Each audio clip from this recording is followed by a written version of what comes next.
What's up, everybody? Thralls here once again. I'm Necrotic Nick, and I have an album review for you. And admittedly, this is kind of a slow week. It is a holiday weekend here in the USA, despite what you've seen at the Great American Fair, where literally tens of people have shown up. Generally, whenever the 4th of July is around here, that means, the pickings are a little bit slim in terms of stuff to review, but we still managed to find some stuff we wanted to go over. And this one caught my attention right away, not only because it had creepy, disgusting artwork, and it had a sound that just speaks to me on so many levels. It also might be a band that I have a shirt for that I got in the Metalhead box, and I had no idea what it said. I could be wrong there. Either way, today we're going over the debut full-length from Coprolith, Putrescence. This comes out on the 3rd of July on Misako Un Ojo / Rotted Life Records. If you're looking for the CD version, much like I will be picking up, it is on Rotted Life Records. I believe Misako Un Ojo is handling the vinyl and maybe tape. Oh no, the CD version is the only one that really matters to me, obviously. This band formed in 2023 in Canada. This is their debut album again. I believe they have a self-titled EP that came out the same year they formed. And for those that don't know or can't figure it out, courtesy of the album art here, this is some absolutely disgusting, rotten as fuck, putrid death metal. And maybe bordering on death doom a little bit.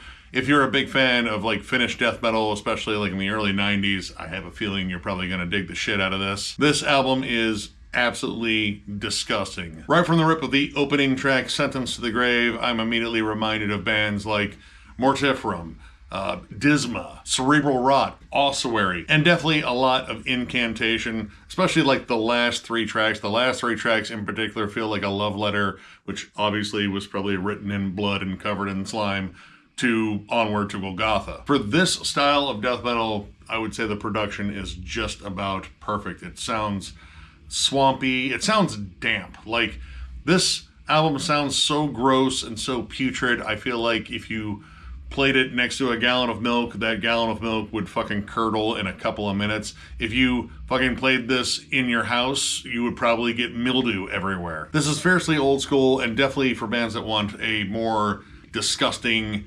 cavernous, kind of putrid sound, like bands like Fetid, Cerebral Rot, Corpus Awful. The production is raw. The guitars, they, again, sound damp. The bass is just this low, gnarly fuzz. The drums sound well mixed, still has like a good cavernous sound to them, and then they have these long, drawn-out, layered fucking cavernous vocals that sound almost inhuman at points. But immediately on a production level, like, this just sounds so raw and disgusting. I imagine this album is probably resistant to most forms of deodorant, which would explain the amount of stank face I had listening to this. There are countless lurching, bending riffs, lots of groovy double time pockets, almost kind of like early bolt thrower here and there, undulating, just disgusting, slimy, crawling riffs, weird harmonies and shit. Like, everything on here is very catchy, well, at least to people that really love this style of death metal, but it has, again, like this just disgusting, almost kind of unnatural sound. It sounds sinister and dark. Like, I'm not sure if any of the lyrics in here are Lovecraftian in nature, but it certainly would fit the vibe. The guitar work in here, I think, is really solid, and it creates a lot of the atmosphere and the mood along with the vocals. You get a lot of like twisting harmonies, a lot of crawling, undulating riffs, of course. Not a lot of leads. In fact, I think I only caught like one legit lead, but a lot of lead harmonies to kind of accentuate, whatever section they're on. And a fair amount of like good dissonant melodies to kind of give it that extra creepy vibe. The last track, Possessed by Incoherent Violent Suggestions, which I don't necessarily know what that song title means. It sounds like something you need to discuss with a therapist. Another Skull at the Claim in particular also has some good dissonant melodies to kind of give it like a more, I don't know if it's a more sinister vibe or like a different kind of sinister vibe. Like, everything on here, again, sounds gross and swampy. Lots of descending riffs. One of my particular favorites on here is the longest track, Defiling Incantation, which I feel like Incantation was in mind when they wrote this one, because it legit sounds like something that could have come off of Onwards to Golgotha.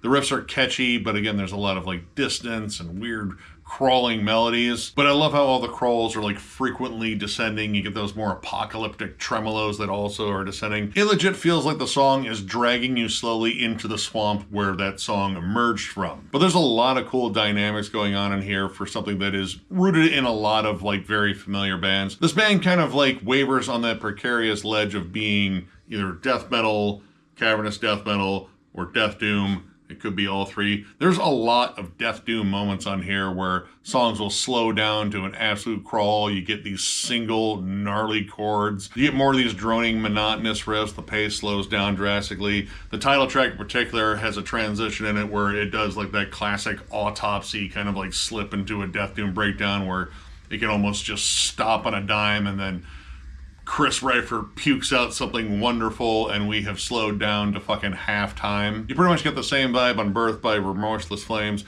as well as the last track, Possessed by Incoherent Violent Suggestions. Again, I'm kind of wondering what the suggestions were, but if one of them was, hey, take the whole last part of the song and slide into this distant, ugly, menacing, almost just blasphemous sounding death doom breakdown, then keep listening to suggestions like that because it closes the album out so fucking beautifully. All the death doom breakdowns in here and transitions I think are well done, but that one in particular just kind of ups the ante on the other ones. There's even church bells that are used in there. It feels like you're slowly being lowered into that pit and fucking Temple of Doom. Why not? We'll just go with that one. That looked pretty awful. Yeah, I just like dig the vibe of this. Like there's nothing too flashy on here as far as like riff work. Like it's not overly technical. It stays in its very swampy lane and just fucking hogs it. It delivers solid riffs, good hooks. It has a gross atmosphere that is just immediately felt. Like if this album had a texture, it'd probably be somewhere close to like Swamp Thing's Taint, which I don't know if that's canon that he has one, but you know, I feel like it's got to be there. My guess is it probably looks like a moldy hot dog bun full of fucking canned spinach or something like that.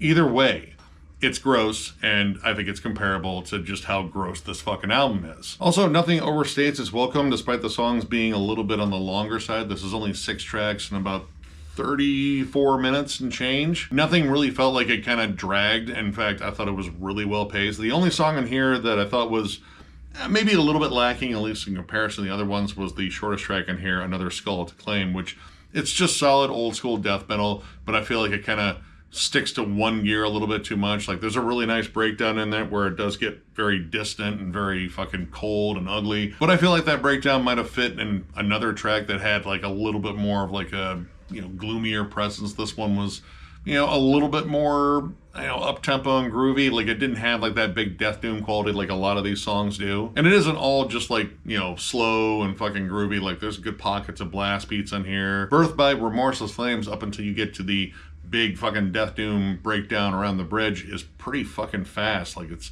a lot of blast beats, some D beats worked in there. Even the double time sections feel a little bit more stampeding. I suppose you could say some of this is pretty derivative, which, I mean, yeah, you're gonna run into that, especially with an overcrowded genre like death metal, but I think everything on here is well executed. The riffs are what you expect for this style of death metal, and honestly, what's needed. Like, if you're gonna try to achieve this, like, swampy, disgusting, old school sound, you need certain elements that a lot of other bands use that do this sound. So, yeah, not really like a bad thing there. So overall, I'm gonna give this a solid 4. This is gross, disgusting, putrid, rotten, old school death metal, and it pretty much does everything I would want it to. Like, this is just rotten to the core. The riffs are awesome. The production's absolutely fucking perfect for what they're going for. While it'd be kind of hard to pick this out in a blind taste test with bands like Mortifera and Fetid and even Incantation in the mix, I would still really enjoy the style. Great atmosphere overall. I would love to see this band too, and I think the production here probably did them justice because I have a feeling this is exactly what they sound like live. But yeah, if you're a big fan of any of the bands here that I have name dropped, and probably some that I haven't, I recommend checking this out.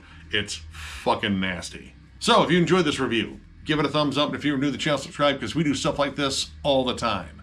We also have memberships. They're only 99 cents, and our lone perk is doing a members only live stream, which we will do probably sometime next month. We will definitely let you know. Either way, memberships are the main way to support the channel. If you'd like to join up, there's a join button down there for you to punch, kick, headbutt, do whatever the hell you want to it. You can even press it like a functioning adult, which is boring and not metal, but you can totally do that, and we would appreciate it if you joined. We also have a giveaway going on for when we hit 25,000 subscribers. All you have to do to get in on that is click the link down below underneath the word giveaway, watch the video, make a comment, and you are entered. I have a whole stack of CDs I'm looking forward to giving away, as well as some download codes. I also have some other stuff I'm gonna probably throw in. And all of it is because you guys are fucking awesome. We love doing this. Looking forward to, again, overloading you guys with more content. This month, Looks like it's kind of up and down as far as like new releases go. So that means we have time to work on some other stuff provided schedules align. But yeah, thank you guys for like literally every little bit of support you guys have given this channel over the years. It means a lot to us. And we will catch you later.